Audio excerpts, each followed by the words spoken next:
Hey, all right. It is Wednesday night. Hope you guys are doing well. You're having a good week. Things are on the up for you. Lots of cool things going on in crypto.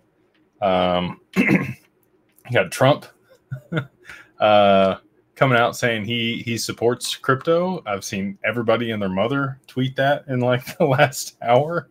And you've also got the House revoking what the SEC imposed, where financial institutions wouldn't be able to hold digital assets.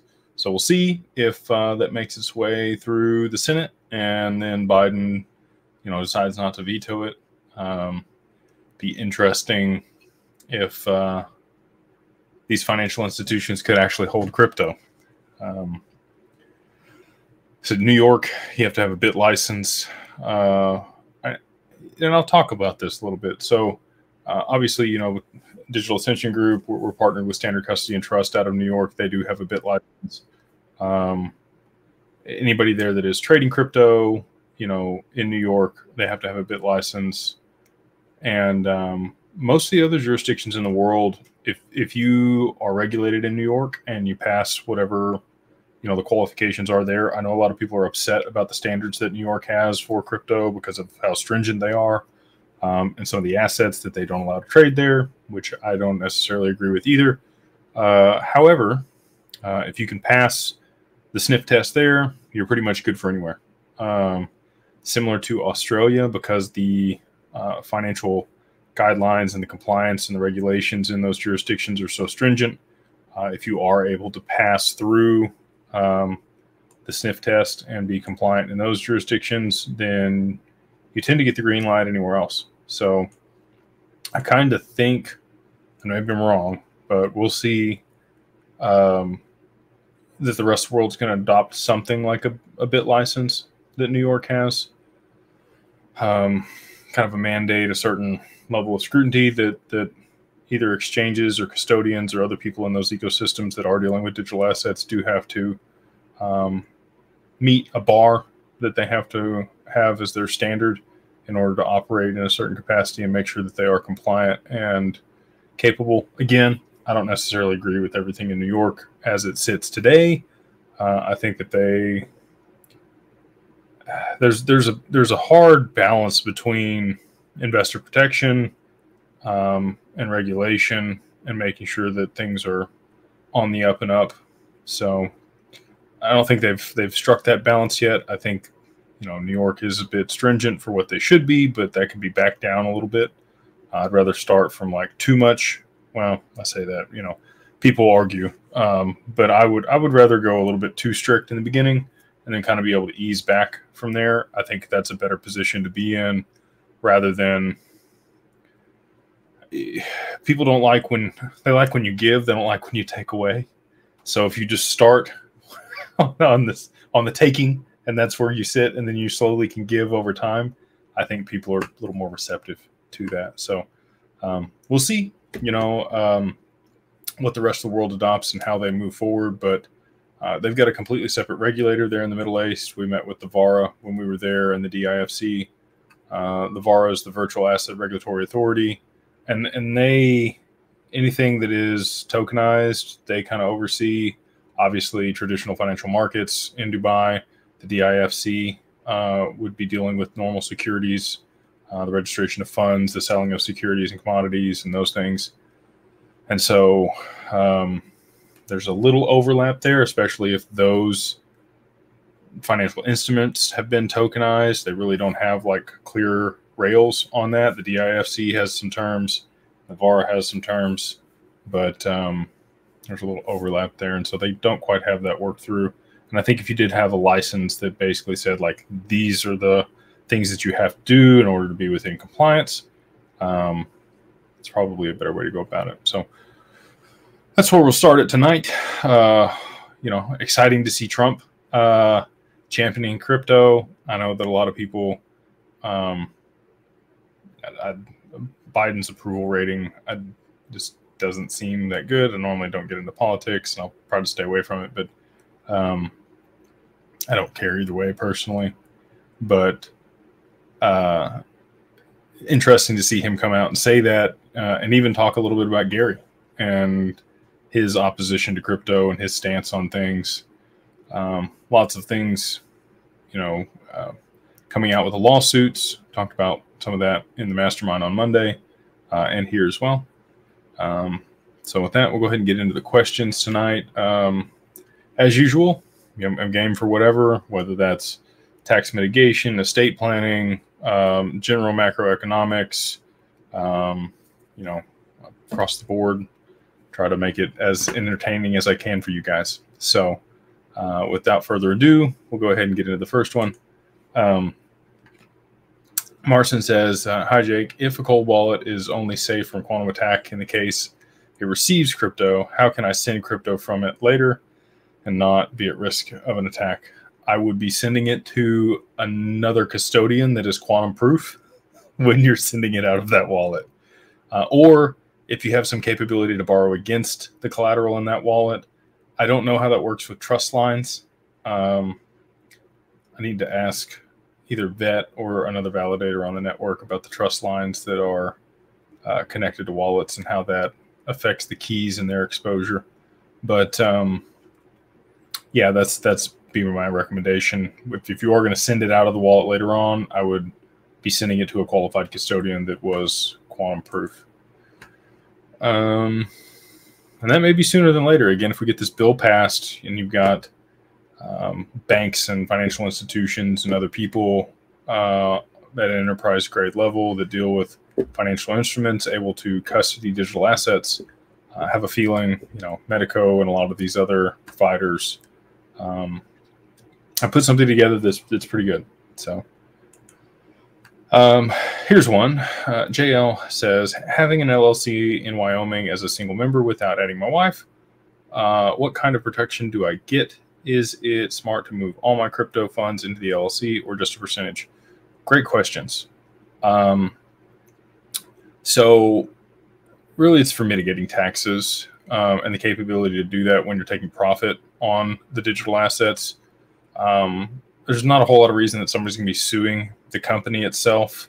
It's not going to be interacting with other parties in a way that is going to have exposure for litigation. So, like if you have a piece of real estate, it's always a good idea to put that in its own LLC, because things can happen on the property where people would sue the owner of the property, which is the LLC.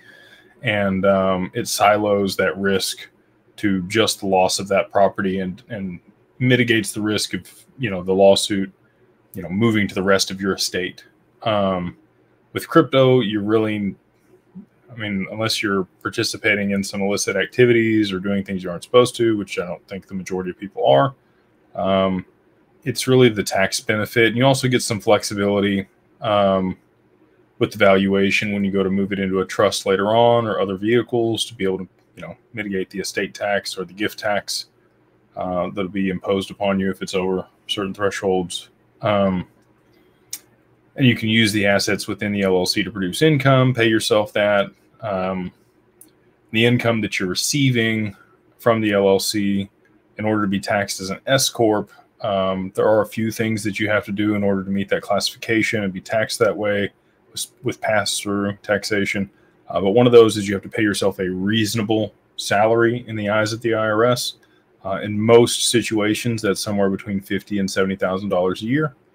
And beyond that, you won't have to pay the 13.5% tax associated with Social Security, Medicare, Medicaid. Those won't be taken out of distributions that you take out of the company. So it'll be a lower tax rate for the distributions that you take on whatever cadence you decide. So that would be stipulated in your operating agreement. You'd have, it could be a monthly, quarterly, annual distribution that you take out of the business as the manager of the LLC. If your wife's not on there, I would have her listed somewhere in the documentation as the beneficiary or next in line to deal with the LLC, or at least have it listed in your will that she would inherit all of the equity in the LLC, so that, God forbid something were to happen to you, it would pass to her. You still get the benefit of the spouse when you go to gift things. So because you and her are married, you know, you'll get 27.2 million that you can gift from the LLC into, you know, whatever other vehicle you would like to do in the future, whether that's an asset protection trust or another type of trust that you might set up. And he's also asked, is it smart to move all of your crypto funds into an LLC or just a percentage? I mean, there's always outlying circumstances when it might just be a percentage, but I would say for the majority of people, it would probably behoove them to move all of their crypto into an LLC. I'm trying to think through a situation where you might want to keep a percentage outside of that. I mean, if you were going to do something and you wanted complete control, I mean, you're going to have complete control. That's the other benefit of the LLC is you're the manager, so you have complete control of it. It's not like a trust where you're delegating the ownership to somebody else, even though you still have control of what goes on inside of there in most scenarios.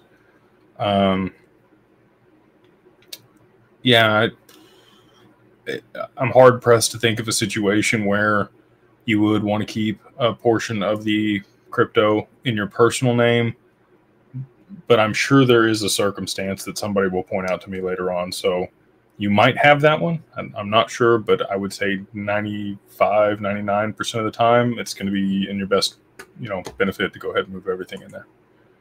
If you set one up and you plan to take profits or generate income or do other things with it. This one's good. Jose says, you think once Ripple is clear of the SEC lawsuit, will the SEC target the rest of crypto projects, potentially devaluing other coins and driving people towards XRP and BTC, especially here in the US? Yes, would be the short answer. I think Ripple and XRP are out the gate, and now you're starting to see litigation be brought toward, you know, all of these other digital assets. I think based on, you know, whatever framework the judge puts forth from this case, it'll give the SEC ammo to go after other ICOs. It'll set precedent so that, you know, if they have made poor judgments on things in the past, cough, cough, Ethereum, they'll have justification to go back after that because of the ruling that was put forth by the judge in the ICOs, right? So, or around ICOs. Ripple did not have an ICO. XRP was originally created by OpenCoin, and then it was, you know, 20% was gifted to the founders, along with 80% being gifted to Ripple. And then they were, you know, they created options contracts with a bunch of people on the asset that were all qualified purchasers or accredited investors or institutions. They didn't sell directly to the public. And then, you know, they did get slapped with a lawsuit by, I think it was FINRA, 2014. And then they created XRP2, which was not Ripple, in order to continue the institutional sales of XRP. That entity has never been litigated and just arbitrarily out there. So the initial sales of the XRP by Ripple, you know, have really already been ruled on, and it was FinCEN, not FINRA. FinCEN, you know, regulated that XRP was a currency back then. So, yeah, there's definitely a situation, I think, in the very short term where the SEC and the lawsuit is over with Ripple, and they use whatever precedent is set in this case to go after other projects in the space that did not operate in the same manner on their launch. Here we go. Shash says, if I open an LLC with your company, who will know the value of the funds and assets my corporation holds? If the LLC holds assets, can it still be sued? How does that work? So you're the only one that's going to know what the LLC holds. We give you a template for the operating agreement. You're the one that signs that. It's your eyes only. The back page is the capital contributions page where you're going to list whatever you're moving into the LLC. Those don't go to anybody else. It's only for you. The bank or other entities, when you're setting up accounts, may ask you for an operating agreement. At that time, you don't have to give them the whole thing. You don't have to give them the capital contributions page, which you'll list, you know, the wallet address, the asset, XRP, XLM, algo, whatever it is, the amount of the asset, and then the dollar amount on the day of transfer, and you get that notarized. So only you are going to know the value of the assets that you hold, unless, you know, you work with us to custody those assets. Then obviously we have visibility on that because it's under our account. All of our clients' information is confidential. We do not share client information. Just like attorney-client privilege, we have similar situations set up with our clients. Confidentiality, right? So if the LLC only holds assets, can it still be sued? Yeah, it could, but like there'd be very difficult, like for what? Like what did it do? You know, how did it cause loss or disgorgement or commit any crimes if it's just holding digital assets? Like there would need to be somebody with recourse or losses or something where they could come after that company. If it's just holding digital assets, I really can't think of a circumstance in which it would be sued. Now, you could be sued. You could rear end somebody, and they, you know, think that you have money for whatever reason, and they could come after you if you are the sole owner, like the other gentleman on his LLC. And even if it is you and your spouse, they can come after the assets and the equity. They cannot liquidate the assets and make you pay them if it's an LLC. And that's the other benefit of an LLC versus like a C Corp. If they, you know, sue you and they're able to take control of the shares in your company, and then the C Corp owns assets, then they can, you know, they're the major shareholder at that point. They can liquidate those assets, pay themselves back, and then give you back the worthless shares. Can't do that with an LLC. So it encumbers their ability a little bit to be able to liquidate assets on your behalf, but they could come after your equity and your assets. Just it's a little more difficult with an LLC. So that's why the trust is important. You know, if you have a trust that owns the equity in the LLC and you have a C Corp that manages the assets, the only recourse if they did take control of the shares in the C Corp would be that they could take your compensation for the year. They wouldn't be able to liquidate the assets in the underlying LLC. So you want to make sure you're working with an attorney to draft all of that up correctly, have the language in there and the operating agreements and the agreements between the entities to make sure that, you know, if something does happen, then you're protected, which we provide all of that if you work with us. But yeah, it could still be sued, but I just don't see under what circumstance there would really be any, like you might have to pay legal fees, but I don't think there would be any disgorgement or like reason that you actually had to liquidate assets to pay whoever was litigating you. There wouldn't be any losses on their side. Now, if, you know, like I said, if you were in somebody and they have emotional damage and you go through civil court and the jury decides that their emotional damage is beyond your insurance for the vehicle that you're covering, then they could come after other assets, and at that point could come after other stuff. So that's why I said it's good to have trusts in place as well. Let's see here. Belv says, I know you like to compete. Is that why you want to be a CEO of a big company one day, or is there another ambition that drives you? I would say I'm competitive. Yeah, I've always been competitive, mostly athletic endeavors when I was younger. I don't necessarily want to be CEO. So that's in the short term in order to build some of the organizations that I'm a part of and build out the bigger vision for things. That's a seat that I sit in. However, I would rather just be a board member and be able to have input and oversight on stuff and provide, you know, my expertise as it was needed, and be in a little bit more of a passive position, but still have, you know, power in a way.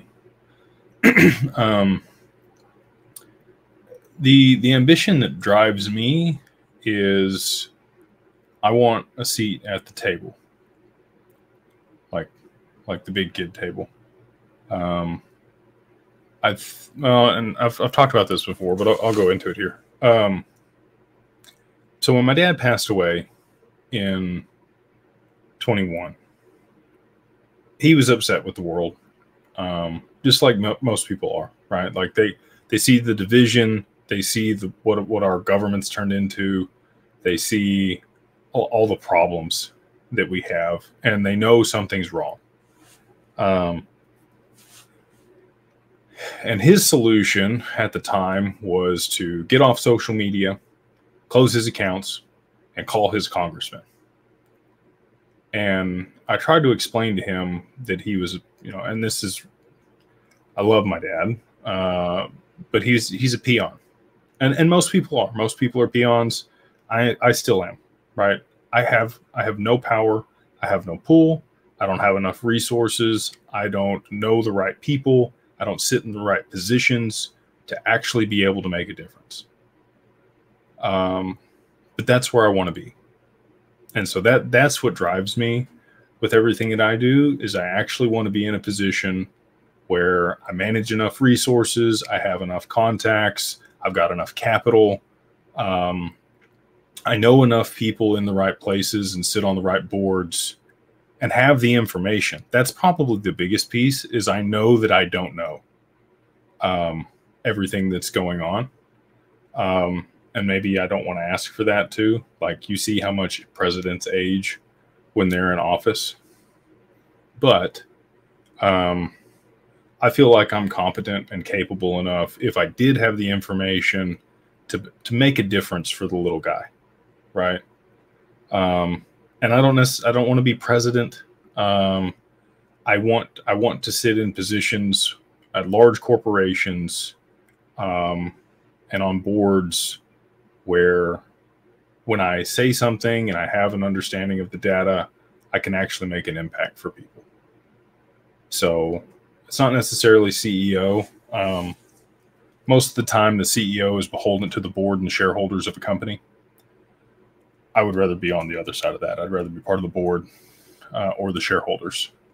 And if you're in a large enough position, then you can make an impact. So these are what I'm doing now is a stepping stone on the way to where I'd like to be. But it'll give me the skills, the traits, and beliefs that I need in order to actually be the person that I'm becoming, to be able to make a difference for people.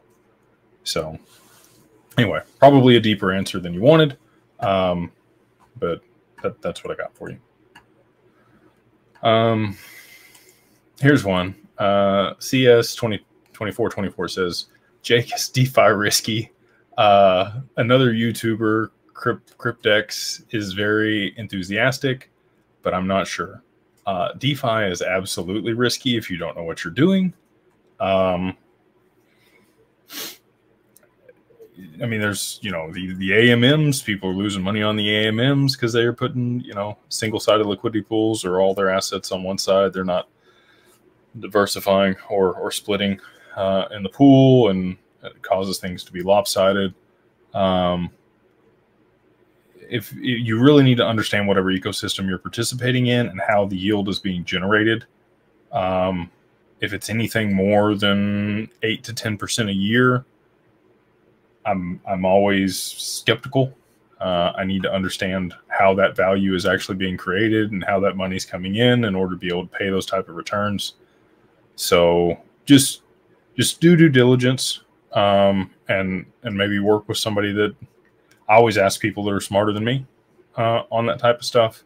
If I am, in the middle of it and it does seem like, okay, maybe this is legitimate, then I'll find other people in my ecosystem that I deem even more intelligent than myself and kind of run it by them. And if it shakes out, cool. If it doesn't, which is 99% of the time right now, then I don't touch it.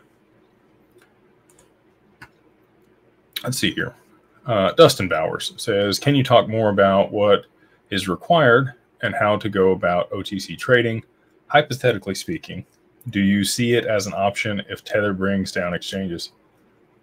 Um, man, so we have some partners for institutional clients and for family office clients that'll do TWAP and VWAP. So if you don't know what that means, it's time weighted average or volume weighted average over a period or band to trade within. So you get a better price over that period. You get the best price over that period of time. And that's, better when you're buying large amounts or liquidating large amounts, because if you just drop a big buy or sell order, it tends to cause some volatility in the market and slippage. So they'll trade within a band over, whatever period of time. And they always want to try to get the best price over that period. We have partners that do that. If you do want an OTC trading desk to be able to execute a trade, it's not going to, hit the market as well, then, Kraken or Uphold, we also have partnerships with them. So he mentioned, hypothetically speaking, do you see it as an option if Tether brings down exchanges? I don't know if you've heard of the Shane Ellis theory. But basically, he talks about a liquidity crisis for the exchanges and then XRP becoming a solution for that. With the AMMs online now, seems reasonable to me. We'll see if that comes to fruition or not. But yeah, I could see a situation where there is a liquidity crisis, and if there's not liquidity on the other side of the orders, or to be able to facilitate that. So if you were cashing out, unless the exchange has those cash reserves to be able to swap into, Tether is the most liquid thing in the market aside from Bitcoin right now. I hate to say, but it is what it is. And if there were a situation where Tether was sanctioned and its assets were frozen, it would cause a significant liquidity crunch for the exchanges. So anyway, the answer is, if Tether goes down, you're not trading anything in the short term until they find another solution for the liquidity in those ecosystems. Let's see here. Here's a good one. Ellis says, how do you report crypto losses on your taxes when the project rug pulls and doesn't exist anymore? You would just write the loss off. You would, whatever amount you put in would be your loss if there's nothing left, if it's not worth anything. And you would just list whatever the ticker was at the time.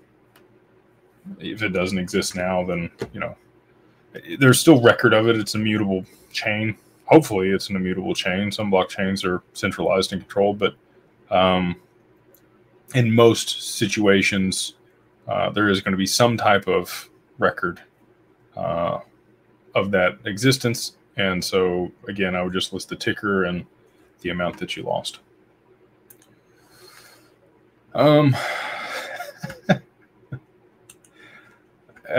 Jason has asked one of my favorite questions. He says, what's a good minimum XRP to have?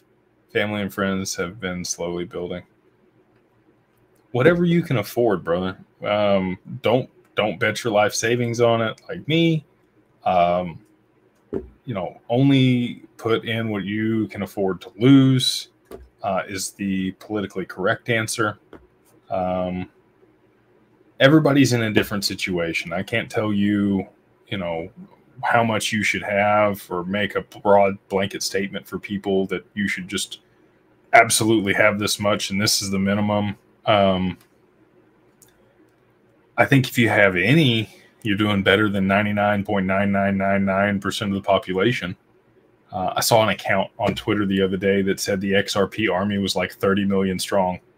I don't know what that guy's smoking, but I want some because there's only 5.2 million wallets. So I don't know how you can have 30 million people and there's only 5.2 million wallets. And half of those are just the reserve that's left in them, like 2.8 million wallets are just the reserve. To be in the top 10% of holders, so the top 500,000 wallets, you need more than 3,500 XRP. Okay. And I think the richlist.info is down right now, but I think Francis Bovine is actually working on getting that back up. If you guys don't follow him on Twitter, I would go check him out. Francis Bovine is his handle. And he runs a validator on the network and provides that data free for everybody through that website. So make sure to thank him if you haven't.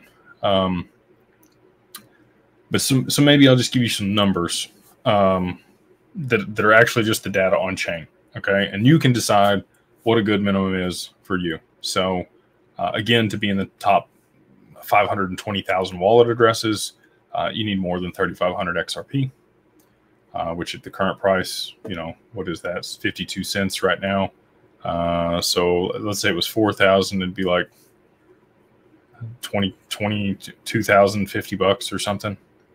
If you got, you know, if you got $2,000 in XRP, you're already in the top 10% of holders. And really, I would even argue that you're probably higher than that, because all the people that I chat with on a regular basis, on average, have somewhere between 4 and 5 wallets, including the exchanges, hot wallets, cold wallets, and other stuff that they have. I have like 12 or 13 that still have the reserve in them, you know? So that's what I'm saying. Like, there's really not that many people just in general that even know about this or have an allocation to it.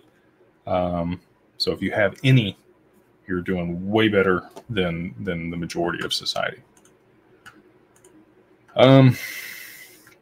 Atlantic Living says, "Hey Jake, appreciate you being on here. As always, you always ask really good questions. What would be a good number of XRP to hold long term?"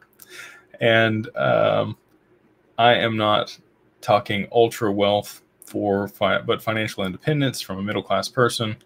Hope this makes sense. Can you be specific? 3,000 ? I mean, I just gave you, you know, I'll say this. I don't think there's going to be more than 20,000 people on the planet that hold more than 10,000 XRP 3 to 5 years from now. That's my, you know, guess. You got large financial. So again, back to the rich list. Like, you can look at the on-chain data. Okay. There's Ripple employees. There's Ripple themselves. There's exchanges. There's other financial institutions, banks, governments, like enterprises, you name it, probably in the top 0.01%, 0.001% of wallet addresses, the top 5,000, right? Or 500.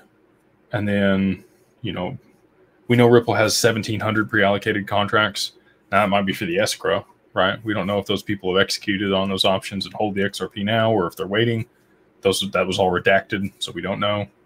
I think they're still going to need the escrow to be able to modulate supply and demand and hold price stability even at a high level.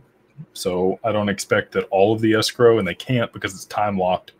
So in my mind, if there's 1,700 pre-allocated contracts, maybe that XRP has already been delegated or sent to those wallet addresses, and it's in the name of those companies, and maybe they can purchase it at will, you know, for whatever price that was agreed upon, and they take control of that wallet. I don't know. But if that's the case, we got 1,700 of the wallets out of the top 5,000. Just go ahead and rake those off the table.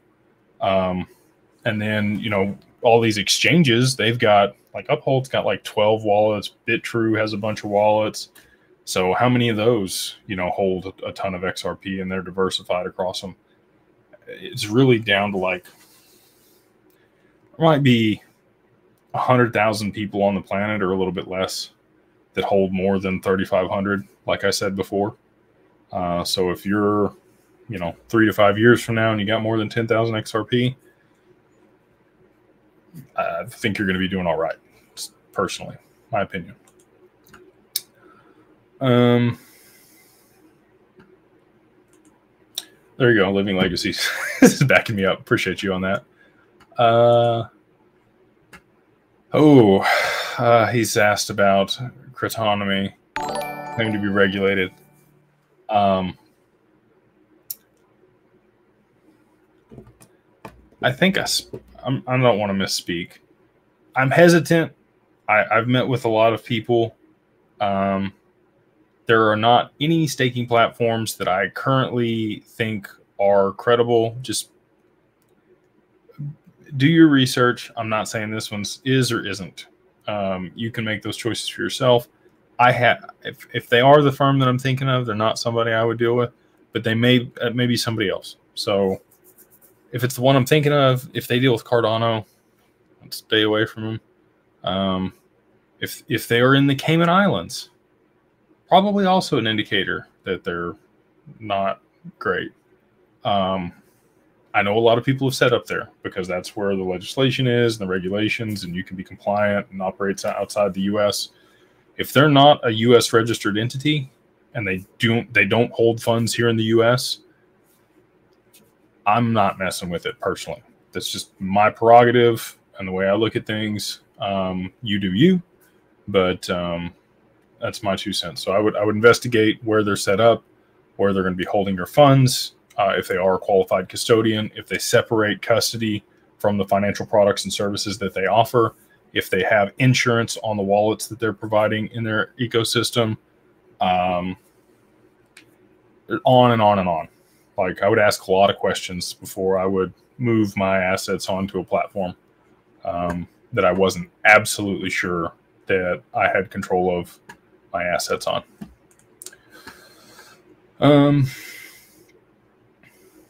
Chris, yeah, glad to have you here, brother. Hopefully this is valuable for you, and I appreciate you being here, and thank you for the kind words. D-Mac, don't tell people how much you have, brother. don't talk numbers. Let's see here. Joseph says, if ETHgate causes major sell-off, effect ERC20 tokens like Quant, XDC, and IOTA. So XDC moved to XRC20. It migrated away from being an ERC20 token. I don't know the impact for Quant or IOTA. I'm pretty confident that IOTA ends up being the public domain oracle. So like Chainlink is EVM compatible and was launched off of Ethereum. They obviously have a lot of adoption as the oracle for the private markets. I think IOTA is that, but for public markets or governments, institutions, cities, IoT, I think that's probably the network that they use. Quant and Overledger, I know that they have a lot of partnerships. I still don't get the benefit for that token. You're just paying fees for licensing the software. I don't understand. It doesn't transmit value within the ecosystem. I don't get the thesis on the price appreciation. I made money on it when it first came out. I will say that, I'll disclose, but I no longer own it. So I personally, I don't think those will be affected, but I could be completely wrong. I think those have migrated away from being directly correlated to Ethereum, even though they were launched off of launched as ERC20 tokens and are EVM compatible. I think that they've separated themselves enough that they'll be okay. Now, not to say that if they had an ICO, they won't come under scrutiny. XDC, the majority of that's outside the US anyway. And I think all of the XDC that has been acquired here, unless there were U.S. investors that participated in the ICO, I think most of it was, purchased through secondary markets. I got into XDC when it was 0.03 of a penny, and you had to get on this obscure wallet and buy ETH, transfer it to the wallet, and exchange it for XDC. And then you had to swap it later on. Anyway, short answer, no, in my opinion.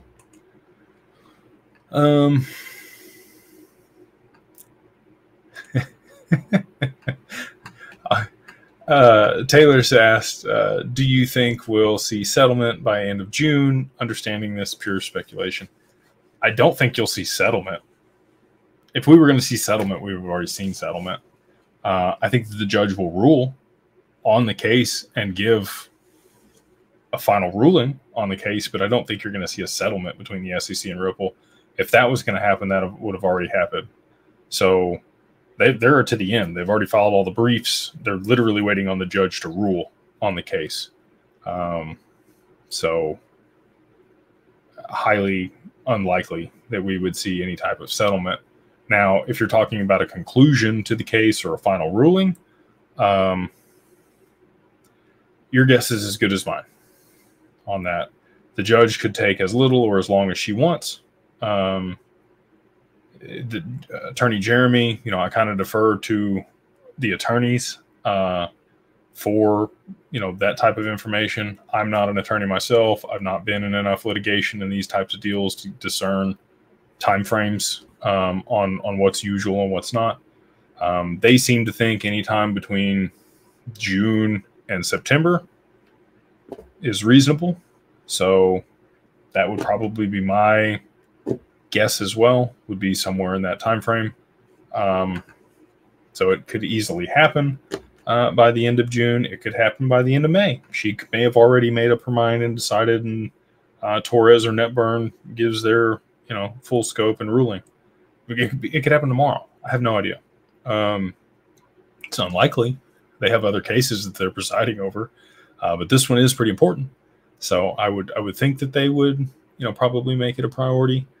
A lot of people think they're going to be appealed. I don't think they're going to appeal. I don't think it's going to do them any good. I don't think that there would be any new information that they could bring to the case to appeal to a higher court. I think it would just cost them time and money when they could just use the precedent that was set from this case to litigate against other projects that actually are defrauding people or causing problems. So just my 2 cents. Let's see here. Lots of good people in the chat tonight. I appreciate you guys hopping on a Wednesday night. I know you could be doing other things, but you're here with me. And so anyway, it's much appreciated. We've got a lot of questions here in the chat, so I probably need to speed up some of my answers instead of rambling on. This is a good one. Luke says, I set up my LLC holding company for my digital assets. What's the next critical step I should take for the estate planning? Unless if you're working with us, we've got everything set up for you. Until your assets really appreciate, there's really not a whole lot else you can do. I would set up bank accounts. I would try to talk to, whatever private bank, not necessarily a private bank, whatever bank you're going to be using to be able to hold and custody those funds. If you are going to take profit or be dealing with and get set up as like one of the premium bank accounts, let them know that you're going to be liquidating some investments to those bank accounts in higher amounts, whatever you plan on cashing out, just so that they kind of anticipate, what type of money is going to be flowing through the accounts. Maybe if you don't already have a personal account there that you can pay yourself to, set that up with it. It's nice to have it in the same bank. Set up the OTC accounts, that you're going to be trading on if you are going to be liquidating. Get your assets into custody if that's something you want to do pre-liquidity event. Maybe draw out or do some educational steps on the estate planning. Educate yourself on different types of trusts and how to set your estate up. Contact some attorneys, have conversations with them, be proactive. Those would be all the things that I would be doing if I've already got my LLC set up. But there's really nothing else as far as costs or setting things up that makes sense until post-liquidity event in most circumstances. There's always exceptions, but that would be my just broad answer on that.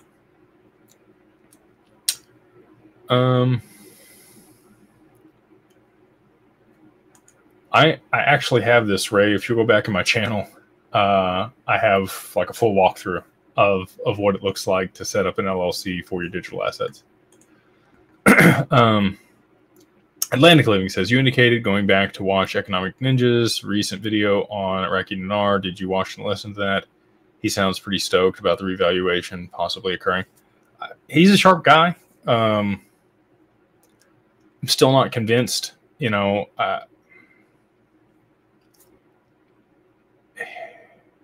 It's quite possible that I will miss the boat on that, and I'm okay with it. I have, like I said before, I have a lot of clients that have literal pallets of Iraqi dinar, dong, zim, some of these other currencies that people are bullish on that they believe are going to get revalued to significantly higher to the US dollar and other currencies. I wish them the best. I still think we're going to be able to, we're going to move to digital currencies pretty swiftly here. And when that happens, there's probably going to be an exchange rate from the old physical currency for the new digital currency that's issued. And again, happy to be wrong there. I would love to be wrong. I would love for my clients to make lots and lots of money. And then, you know, we can help them manage it and set things up and, you know, reinvest it, do other things with it to produce income for them. But even after watching the video, I'm still not overly convinced. I defer to, like, real estate. He's got it. I think that he's brilliant on that side of things. I think he's been through enough cycles that he understands that to a T, probably better than most people. Some of the other things that he discusses, you know, and me, I try to stay in my lane, right? Like, people ask me these type of questions. I don't talk about currency revaluation or gold revaluation or a lot of that other stuff. Again, I watch people like him in specific niches. I've put him in the bucket for real estate is what I watch Economic Ninja for. I don't really watch him for, I mean, he has some other insights on macroeconomic events, but, and that, you know, everybody's got their clickbait. Nothing wrong with that. Everybody's got their hustle. But yeah, I would defer to him more for real estate than anything else, just personally.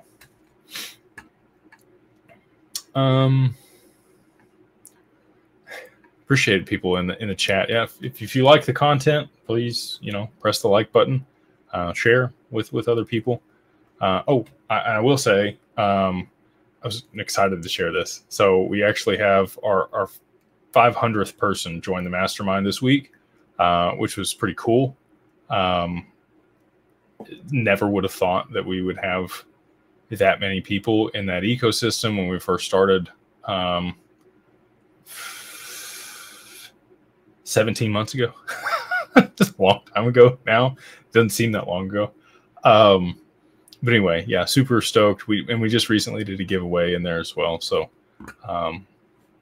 you know, if somebody in the audience, if it speaks to you and it's something you'd be interested in, we do a lot of this in there. I have conversations with them twice a week, 3 times a week if you're carbon 2, and talk about all this and more, and the private deal flow in there as well. Here's one. Mike S says, I'm new to the idea of an LLC. A lot of people are, so don't feel, you know, overwhelmed. I know a lot of people feel like you're drinking from a fire hose. You're not alone.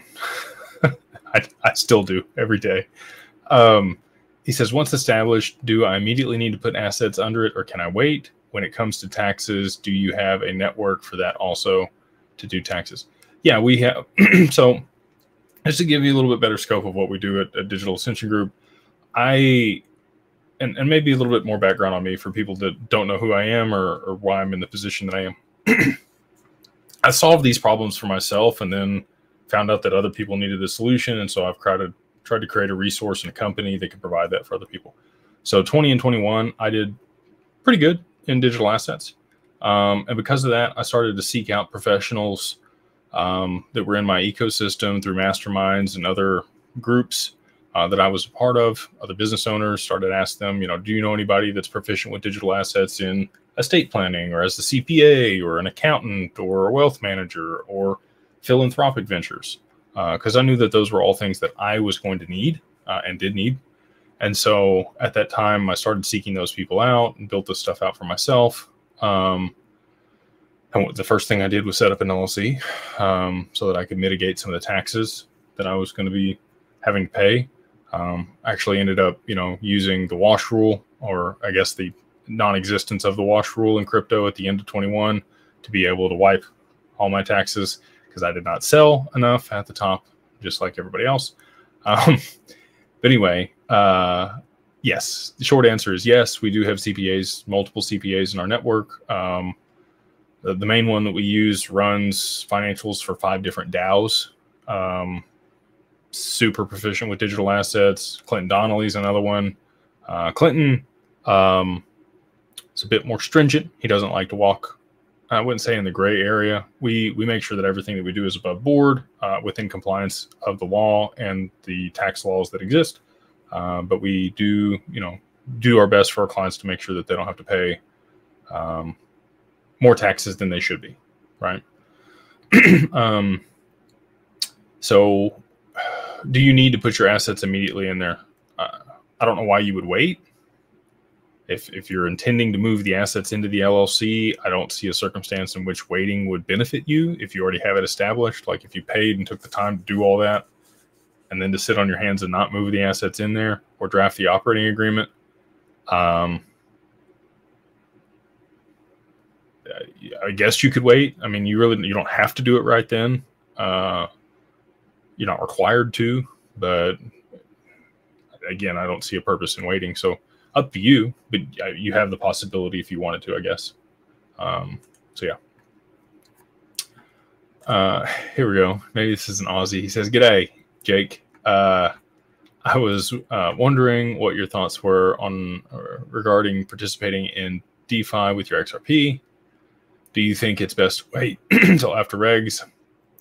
I follow some influencers creating 10% yield monthly." I would run for the hills from anybody that's telling you 10% monthly on your XRP. There's no way that is sustainable. That's 120% a year. Again, where's the value coming from? How are they creating that yield? Whatever they're in is super risky. Based on those type of returns, it has to be a Ponzi scheme. There's no other option on that. If they're shilling that, I would stop watching them immediately. Just my 2 cents. And if they can explain to me, like if they could sit down and explain to me how that's possible and there is a legitimate way to do it, I'm more than willing to listen to it. But just from the outside, looking in on what you've posted here, there's a 99.999999999% chance that is a scam with those type of returns, especially if they're shilling it, earning money on it. So do your own research. Not telling you what to do. It's not financial advice, but I would be very cautious. And you mentioned here, do you think it's best to wait till after regs? Yes.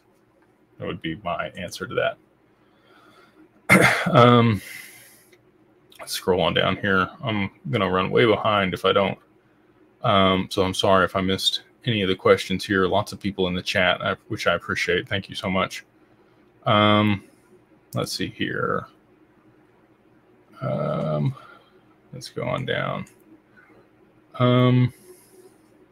Holding company. I've gone through a lot of these. Okay.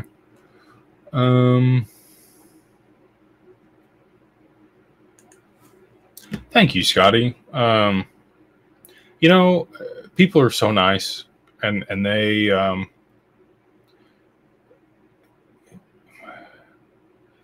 some days are hard, just like for anybody else. I'm just a normal guy. And so to have people reach out and let me know that it makes a difference for them, what I'm doing, makes my day. So thank you, Scotty. Here's a super chat. Thank you, Henry Lou. He says the same thing. Thank you. Means a lot that I'm able to help you guys and provide some value. And I hope,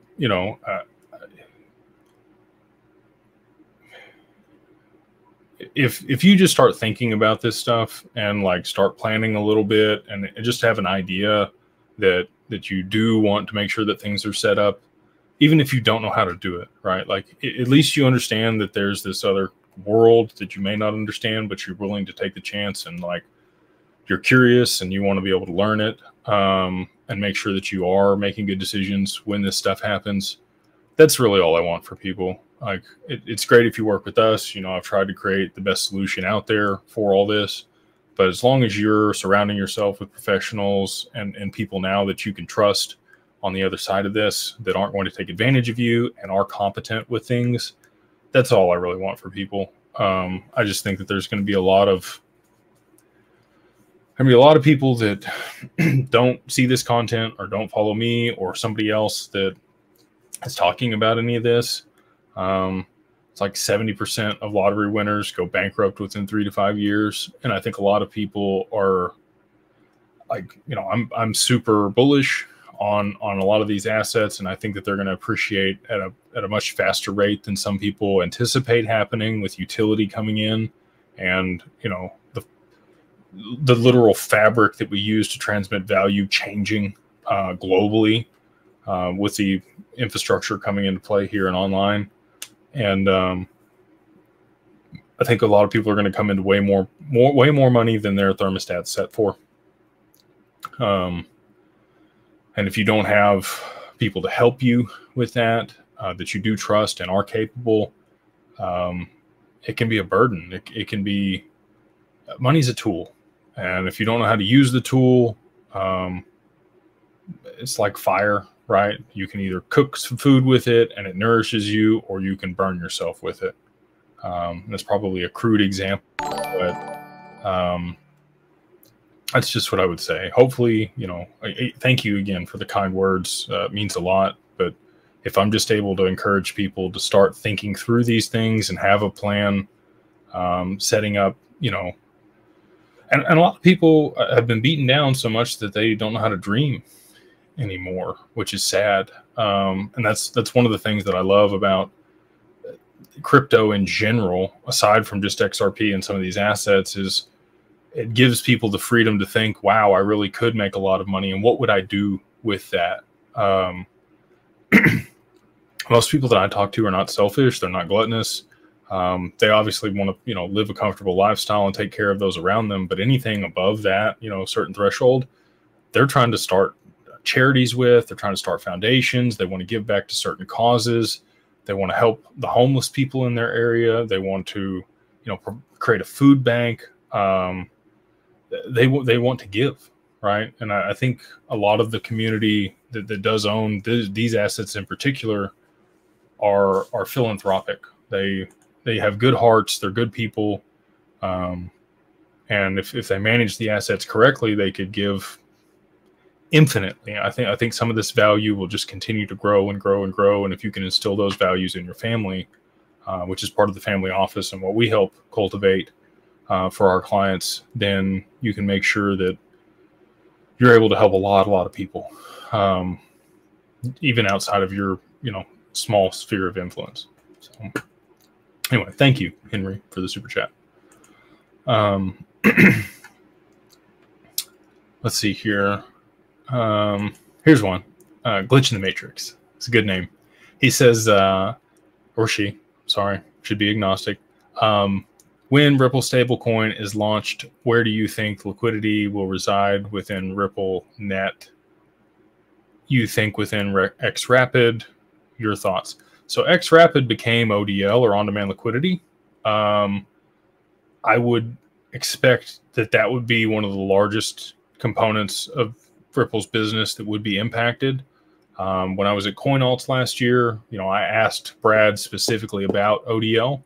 And he walked through the fact that, in certain corridors, they were using Tether instead of XRP to be able to settle transactions. And I know people may poo-poo that and be upset about it, but it's more liquid than XRP and probably cheaper, especially if they're settling through a different network aside from Ethereum if they're using Tron. So, yeah, I think Ripple stablecoin will likely replace Tether in those circumstances, and that's where the liquidity would reside, would be primarily in the ODL offering that they, have for institutional and their financial partners. Let's see here. Chris says, can you talk more about the W9 on Uphold? So is your tax form on Uphold? They're going to issue that for gains or losses at the end of the year based on your trading volumes on their platform. And you're going to hand that to your CPA. It may or may not be correct. So I would review that. I would run it through Coinly or another application like that. I would connect it to the wallet in tandem with your other wallets to make sure that if there are gains or losses, they're going to be siloed to their ecosystem based on what you put in and took out. It's not going to have a full picture of the transmitted wallets or to other exchanges, right? So you could have a gain there and a significant loss somewhere else that would be offset. So if it's in your, and that's the other deal, if you're doing this in your personal name, you're going to be taxed on every single trade instead of the gain or loss at the end of the year. And so just another consideration if you are setting up an LLC. Let's see here. Good intuitive stuff here in the chat.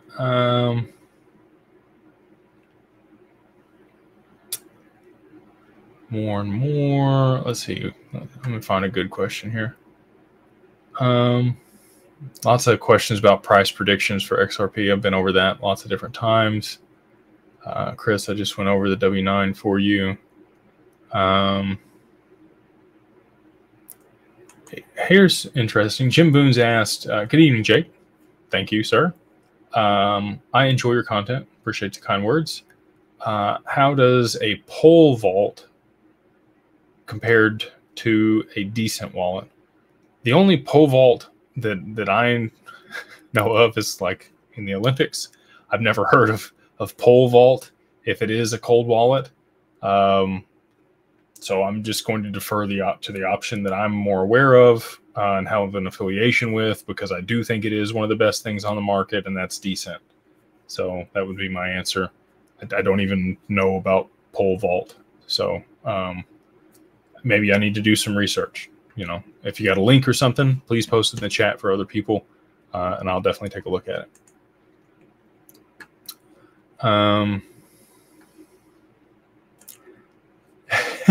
Chris has asked, will XRP pop in price before Ripple stablecoin is named in June?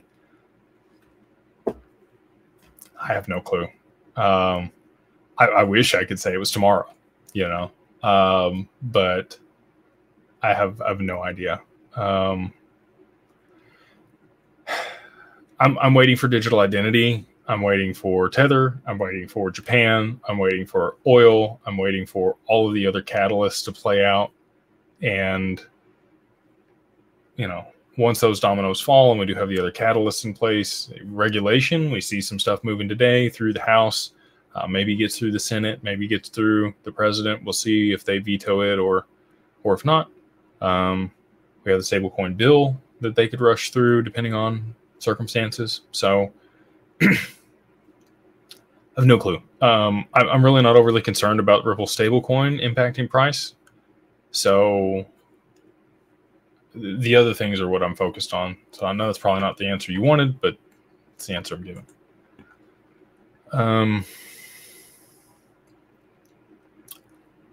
Let's see here. Chris is serious about that W9 on Uphold. Let's see.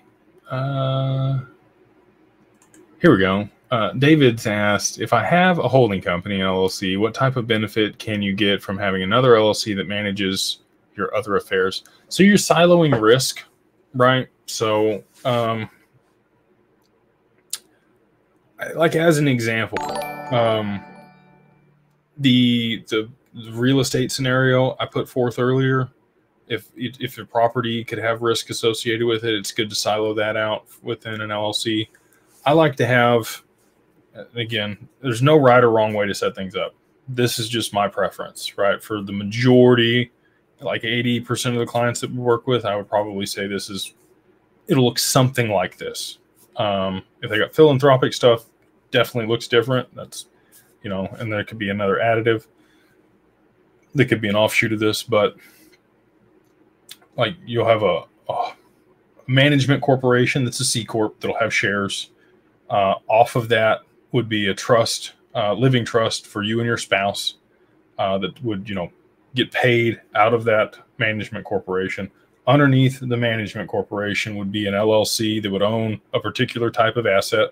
Could be digital assets, could be businesses, could be real estate, could be whatever. And then you would have a trust over here that's an asset protection trust that may own a portion of the assets from this LLC that you originally set up and the equity of the LLC. So, this trust owns the equity in the LLC. It could sit outside of it. It could sit inside of it. You can do it a couple different ways. But the management corporation gets to, basically do whatever it's going to do with the assets to be able to generate an income. And the trust gets paid on that, and it takes its fee as the management corporation, which is then paid to the living trusts that, sit on the cap table that you are the controller of, you're the trustee of, whether that's, revocable or irrevocable.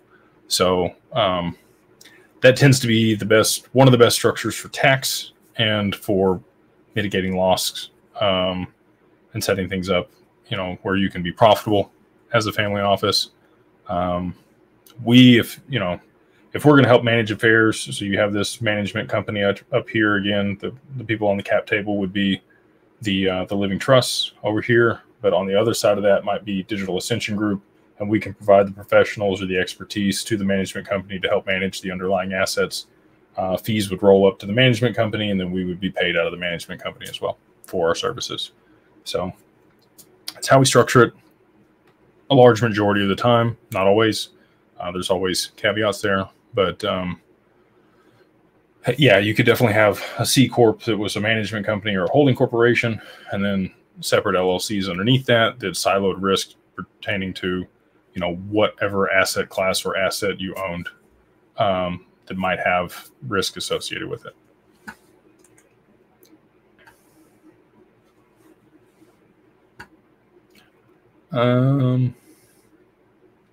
Let's get on down here. Let's see. Everybody's still asking about price.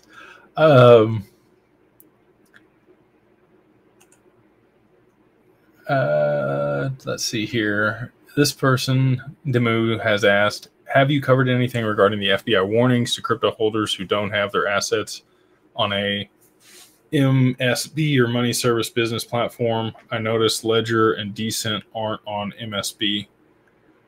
Thoughts?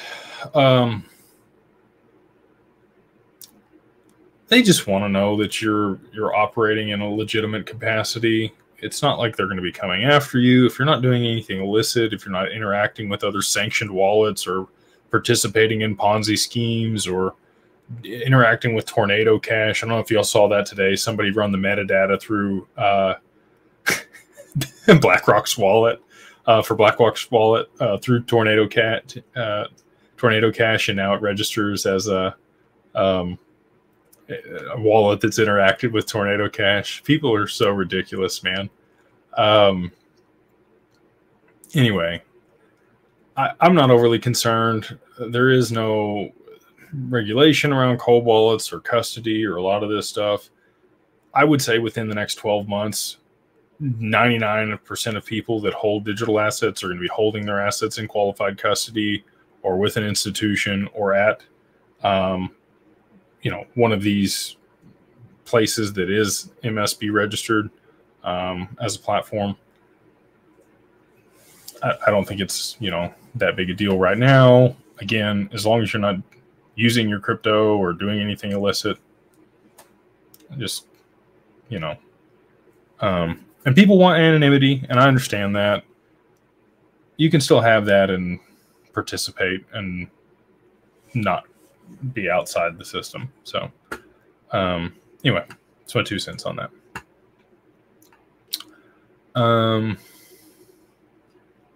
Go on down.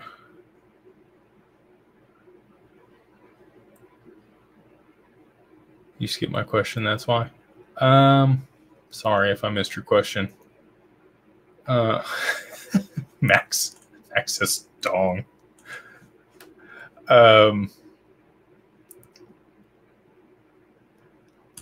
Here we go. XRP Pappy. Jake, should we keep some XRP outside the LLC to stake on other platforms and cover the interest on our loans, or does it not matter? Why can't you just use a portion of the XRP in the LLC to stake and cover the interest on your loans? I don't understand why it would have to be outside of it. Ideally, it would be inside the LLC so that it would be able to offset the interest on the loans, and you wouldn't have to be paying out of your personal pocket. I guess, can you give me further clarification on as to why you would want to keep it outside of the LLC to do that? Is there, and I can always be ignorant on stuff. I'll just go ahead and say that. I'm not the smartest guy in the world. I'm always learning. And so if there is some circumstance that you're aware of that would, mitigate taxes by holding that in your personal name and paying the loans without it inside the LLC, would love to learn about it, but I'm not aware of that circumstance at this time. So I would think that you could just, let's say you took loans against 40% of your XRP and you took the other 60% of your XRP and staked it to earn income, or put it in an AMM to be able to earn income, to be able to offset the interest on your loans. That makes a lot of sense to me, but I would have it all in the same entity. I wouldn't keep it in your personal name or separate it out. You might have it in the trust, so that there's a circumstance there where you might have assets in the LLC that were staked to earn interest and take loans against the assets that were in the trust in order to pay the interest there. Taxes at a corporate level are less than at a trust level. And so if the corporation's paying the taxes on behalf of the trust, that might make sense to do it that way. But I wouldn't keep it. When you say keep it outside, I don't know if you're meaning your personal name or if you have it in a separate entity.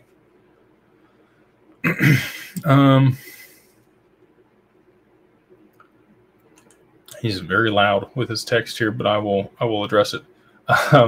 Chris says, so is it only claimed if you cash out correctly? I mostly just buy and hold, but there's still no regs. If you're not trading into other assets, the only time there's a taxable event is when you swap between this and that. Anything, so like XRP to Bitcoin, XRP to Ethereum, XRP to USDC, XRP to cash. If you're making a trade of any kind, that's a taxable event. And you could be capital gains or capital losses. It depends on what you bought it at and what you swapped it for, at what price, right? So if you're just buying and holding, there would be no tax implications.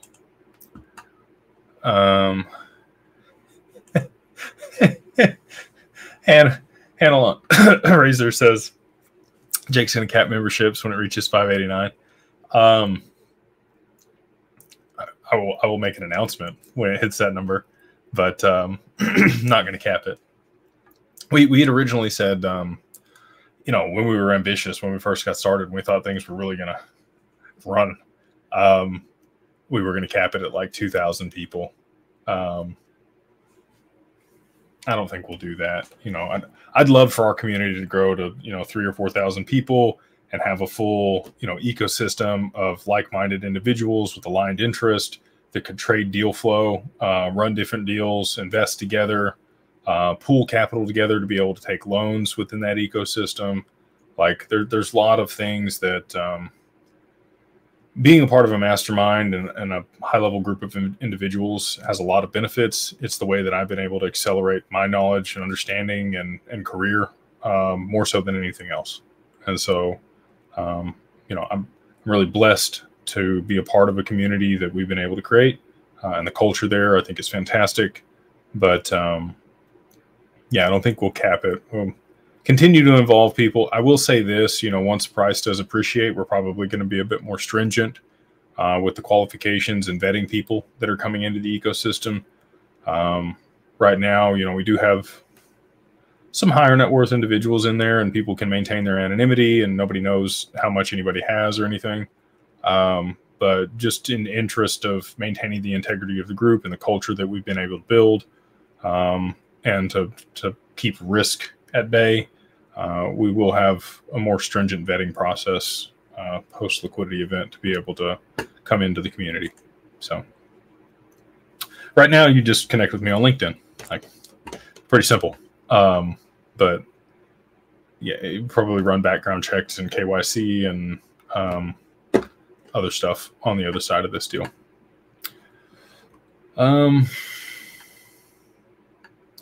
Again, appreciate everybody in the chat. Probably gonna hang out another 15 minutes or so, and then we'll wrap it up for tonight. Steve, this is a good point. He says Nexo paid 10%. Nexo is no longer here in the U.S. either. I don't know if you noticed that or not. If you got a VPN, maybe you can still use them. I did take loans against my XRP when Nexo was here in the U.S. And use that to, basically take leverage and buy more XRP when I thought things were low and price would run up, and then I would sell some and hold cash positions. I did a little bit of that using leverage on Nexo. It's risky. It's not something I would recommend most people. I use the Fear and Greed Index as my marker most of the time. Other people trade all kinds of TA and technical, the technical analysis and the RSI and Bollinger Bands and all these other things. I just look at the sentiment across the, if it's in deep fear, probably a good time to buy. If it's in euphoria, probably a good time to sell. That's served me well over the years. So, but yeah, anything that's paying 10% monthly, he said monthly, by the way. I think Nexo was annual. That's more realistic. I can get behind that. If it's a 10% annual return, absolutely, especially with interest rates where they are, I can totally believe that. Even 12 or 14%, probably a little bit more risk associated there, but it's still reasonable with interest rates where they are. I can see that. Okay. But when you're telling me 10% a month, no, not touching that with a 10-foot pole. 2% a month. Even then, I'm like, you're doing something super risky with that capital to be able to generate that yield, because anybody that's paying you that much is making way more on the money than what they're paying you, right? Like, remember when the bank paid you like 0.001% on your money when interest rates were 3%, because they couldn't get a yield anywhere. They were making 3% on your money or 4% on your money and paying you nada. So now, interest rates, primes at 5.5%. They're paying people 5.5% on their checking accounts. I have some clients that are getting 6.5% on money markets and stuff right now. So yeah, I've never seen, literally in my lifetime, I've never seen CDs or money markets produce that type of rate. And that's an annual yield. It's not a monthly thing. So, at a 10% annual yield, I think that's reasonable in the current environment.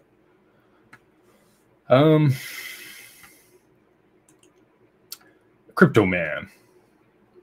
It's a good superhero. He says, what's the minimum amount of dollars? What is the amount of dollars to put into XRP AMM? I've tried to started first with $400 plus, but the system says not enough. I think it depends on the pool that you're allocating to. Just to be transparent, I've not played with the AMMs yet. I don't believe that there's not a permanent loss. I've seen it happen. I'm also concerned that XRP's price appreciation, when it does happen, the people that do have their XRP in those pools, if it's diversified across both assets, are going to miss out on half of the appreciation that they would have gotten if they had just left it in their wallet. So for me, it's not anything I'm interested in the short term until I'm able to delegate from qualified custody a line of credit into the AMMs and have no risk of impermanent loss. I'll probably stay on the sideline. And that's what I'm looking to create. So I don't know what the minimums are. You're probably going to want to reach out. We do have people in our community in the Mastermind group that are actively working on that and playing with them to be able to earn yield and see what they're about. Don't have any capital that I'm willing to risk at this time. So I'm sorry, I don't have a better answer for you.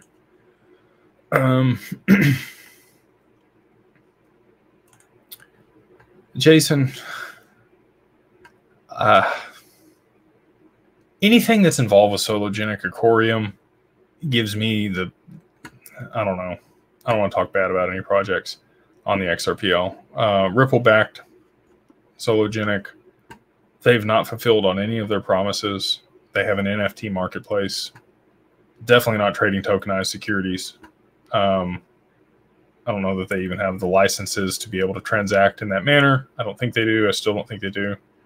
Corium, you know, there's a lot of hype around that. They sponsored XRP Las Vegas. From what I heard, you know, there was a lot of people that paid a lot of money to basically pitch people from the stage at that event. It was more of like a salesy thing this year than it was, you know, value in people speaking on subjects. Not to say that there wasn't some of that. You know, we had David Schwartz and Greg Kidd and Brad Garlinghouse and Michael Arrington. You know, there's a lot of prominent people within the community and ecosystem that were intelligent, that did give some value. But I, you know, based on feedback from other people, I know what it costs to be a speaker at the event, and it seems like there were some projects that were just trying to get some adoption there and get in front of people, which that is how you get in front of people. Sometimes you pay to play. I'm not bragging on anybody, but Corium is not anything that I have anything to do with, nor do I want to.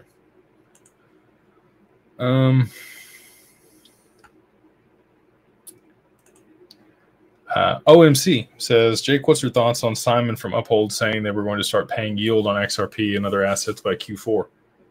I think they can absolutely do that because they're partnered with Ripple and their ODL, and 5% yield on your XRP would be very modest in comparison to the interest rate that they would be getting by putting your XRP to work. You know, just based on the conversation I had with Simon last year at XDC in Austin at that event, you know, he did not tell me what interest Ripple was charging for their ODL. I know it's on a weekly cadence that they make the loan to the financial institutions. Uphold then swaps that for whatever currency the bank that they're loaning it to wants. They take it, do what they're going to do with it for a week, and then they give it back. Uphold swaps it back to XRP, sends it back to Ripple. So there's obviously an arbitrage there. There's definitely some interest being paid. Don't know in what amounts, but it's obviously more than 5% if that's what they're willing to pay people to put their XRP on the platform. So, and that's we generate value, right? Like, I understand that business model. I can see how it's done and why that would be able to pay that return. Cool with that. So I trust them. I like Uphold. I like Simon. I think that they're above board and doing a good job. And yeah, I'd be up for it. You know, any way that you can earn a yield on your XRP and put it to work in an ecosystem, I think is good. However, caveat, I would, again, not necessarily like to loan my XRP to somebody else. I'd like to hold it in qualified custody if I can and not have the risk of them losing it. I have to really trust the other party. Uphold, and I do really trust Uphold. I would probably be willing to do that, but you know, for our clients, we are looking to generate significantly more than 5% per year. So I don't know that it'll be part of what we do. Marie, thank you. She says, congratulations on reaching 500 members. You're invaluable to all. Thank you for the kind words, ma'am, and the super chat. I really do appreciate you. And just blessed to have you as part of the community and everybody else that's in there.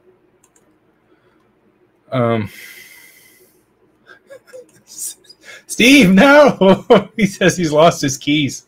You know, you can write it off. If you lost your keys and you lost the assets, you can write it off as a loss. And if you find it later, you know, then you can bring it back. But if you really did lose your keys to your wallet, you can write it off as a loss if it's inside of an LLC and it was, you know, in the business of trading or a holding company for your digital assets. Scroll on down here. I saw some super chats come in. And I want to make sure that I get to those before we wrap it up this evening. So let's see here. Lots of nice words here in the chat. Thank y'all.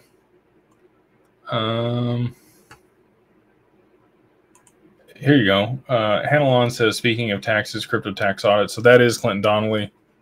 They're great. Again, you know, they're very by the book, and they do have a service. I will say, if you are concerned about getting audited by the IRS, if they do your taxes, they give you audit protection, and it's like a subscription agreement that you set up with them, which is brilliant business model, by the way. Clinton's sharp guy. That they will defend you in an audit if you use them to file. They'll defend you in the audit if you're paying the deal. That's a good question by Frank. He says, what are your thoughts on Ripple executives holding a billion coins? Wouldn't that make them trillionaires if the price goes high? Hard to fathom that. Yeah. And I'm fine with that. I've talked about this before. Like, people get upset about Bezos or Zuckerberg or Elon or people that are worth values that people have a hard time conceptualizing. But if you create something for the planet that impacts billions of people and makes their lives better, you don't think it's worth $1 per person? Like, for them to get paid for the value that they've created?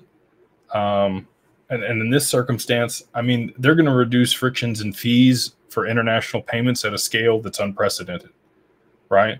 So all of the migrant workers that come to multiple jurisdictions across the globe that send money back home, that have to work a whole month of the year just to pay the fees in the incumbent banking system to be able to send money back to their families, for them to make trillions of dollars off of that for providing that value and reducing those fees for other people, I am perfectly fine with. I hope that they do make trillions of dollars.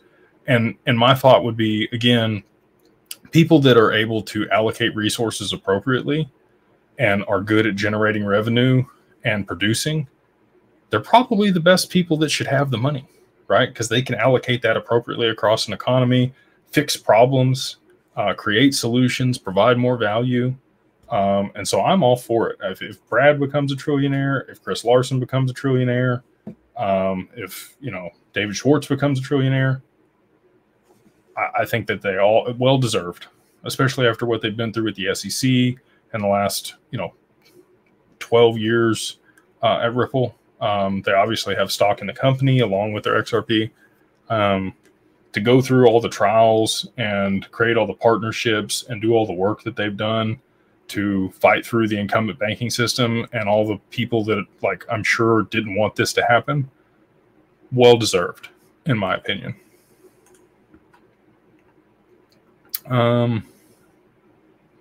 Get on down here. Like I said, there were a few other super chats that I wanted to get to. Fozzie Bear, what's going on, man? Appreciate you hopping in the chat here and being with us tonight. He says, hi, Jake. Have you looked into Egi Bank and the services they offer? It's a digital bank and has some services that are crypto related: borrow, lending, custody, escrow. I've not heard of them, but I will write that down and do some digging tomorrow.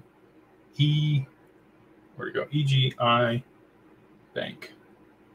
I'm always willing to meet with other providers in the space, especially in, jurisdictions like Australia, Japan, the UK, Singapore, Dubai, the Middle East, South America. I think there's not going to be one size fits all. There's going to be people that, kind of stake their claim in certain jurisdictions. Archax is somebody we just recently haven't partnered with yet, but we're talking with. They're in the UK there. They're looking to expand to other locales. We've talked to Hex Trust, who can custody XRP NFTs in their infrastructure. Don't necessarily like their cold storage, but their hot and warm wallets are great. But anyway, yeah, I'll have to do some digging and do some research on Egi Bank here, and I will report back. Thank you for bringing it to my attention, sir.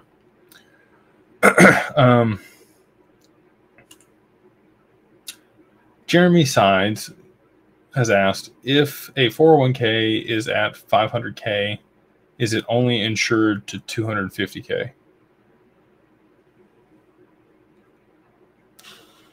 I mean, it's a qualified account. If it's held with a financial institution that's backed by the FDIC, I don't know. You know, I don't know is the answer. And I don't want to misspeak. I would have to look. I don't know if FDIC insures stock accounts. I don't think they do. I think it's just money sitting in accounts that they, Federal Depository Insurance Commission. Yeah, I'm not sure on that, Jeremy. It may not be insured at all by the FDIC. There might be a different regulatory body that deals with that. The FDIC ain't got enough money to cover it anyway, even if it was. So I wouldn't rely on them personally, but just my 2 cents. They had a hard time with SVB and Silvergate and a lot of the other regional banks that just went down last year. I don't know that they've had enough time to recoup that fund. They really only hold like $3 trillion in there, and so like that's not enough to cover if a lot of the larger financial institutions went down. I mean, BlackRock has, what is it, 9 or 10 trillion under management. That's just one. They're the biggest one, obviously, but you got Fidelity, Schwab, Merrill, like Goldman. They don't have enough. They couldn't cover it if we really had a bad deal, like another Black Tuesday and the stock market collapsed on itself. They're not bailing people out. They don't have it. But I'll do some research and figure that out, because that is a good question.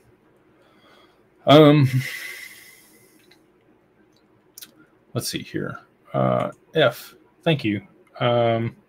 He says, character bowing down, saying thank you. Appreciate you, man. Appreciate you being here. Hanalon says, I never tire of bragging how great the Mastermind group is. Everyone has been so kind, and the great content, plus your weekly videos, keep me at. Thank you, Randy. We're glad to have you there, and I've been part of a lot of other groups, and I paid a lot more money to be a part of those groups, and I try to provide as much or more value than I got from those. And so, for the social membership, just $25 a month, I try to make it. I want people to feel like they're getting one over on us. Same thing at Carbon One, or for anything that I do. I want people to feel like they're getting way more in the value that we're providing than the monetary money that they're handing over in that transaction. So thank you for being part of the group, and thank you for your support. Brenda, thank you, ma'am. She says, congratulations on reaching the milestone. You're the real deal, and you have helped so many others prepare for their dreams. Thank you. Doesn't seem like enough.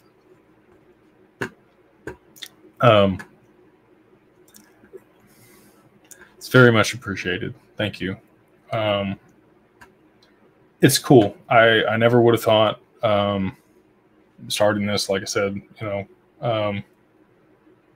17 months ago, that we would have the amount of people in there that we do, and be able to make an impact. I'm just glad that we're continually growing, and people we're able to help people. I get a lot of fulfillment from doing this, and so it's much appreciated. As much as you appreciate me, I guarantee you I appreciate you guys as much or more. I'm running over here, but yeah. See, Heath's got it. He says the FDIC is 2 banks away from bankruptcy. Yeah, it doesn't have the capital to be able to bail people out if we really did see something bad, unfortunately. And I've been leery of banks for a long time. I keep enough capital in the banks to be able to operate our businesses. Anything excess gets put into, I've got gold and silver. I've talked about that before, just an emergency account or my emergency fund, like 6 months worth of stuff if I had to get to it. And then, the rest is in crypto. So I don't trust that the FDIC is going to be able to handle it if we really did see banks collapse. Thank you, Jeremy. Appreciate the super chat here, brother. Much appreciated. All right. Well, actually made it to the bottom of the list here. Yeah, if Living Legacies mentioned it.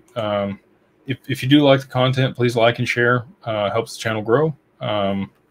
Appreciate you guys hopping in on a Wednesday night. As I mentioned before, just if you like this content, we have more of it there in the Mastermind. Saturdays at 3 p.m. Central Standard Time and Mondays at 11 a.m. Central Standard Time.